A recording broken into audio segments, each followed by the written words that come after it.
Քաղաքային հարձակումը Իրանի վրա դա ներկայդրությամբ բացառվում է իսպար։ Միացյալ Նահանգները եթե 1 միլիոն զորք պետք է բերի, այդ 1 միլիոնի համար էլ պետք է բերի եւ զինտեխնիկա, եւ զինամթերք, եւ 1001 թիկունքի աշխատանքներ պետք է կատարի, որը ոչ թե օրերի, այլ տարիների հարց է։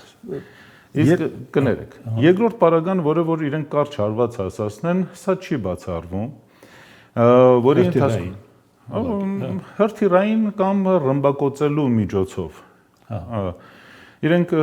հարվածներ հասցնեն եւ ռմբակոծեն օրինակի համար Խամենեի Իրանի կրոնական առաջնորդի նստավայրը, նորից ռմբակոծեն եւ սպանեն զինվորական վերնախավը եւ այլ կետեր ռմբակոծեն։ Բայց ինչ ունի Միացյալ Նահանգները տարածաշրջանում։ Ամփոխ տարածաշրջանում Միջին Արևելքում, Եվրոպայում եւ Հնդկական օվկիանոսում, այդ թվում նաեւ Աբրահամ Լինքոլն ավիակիրը, որը ավելի շատ աղմուկ է, քան թե իրականություն, ընդամենը ունեն շուրջ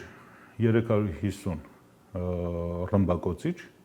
F-15, F-16, F-18, F-35 եւ 350։ Դա ոչինչ է։ Ոյ։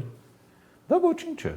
Իրանը 1.670.000 քառակուսի կիլոմետր տարածք է։ Իրանի տարածքում Միացյալ Նահանգների տվյալներով ավելի քան 10,000 հրթիռ կա պատրաստ կրակելու համար։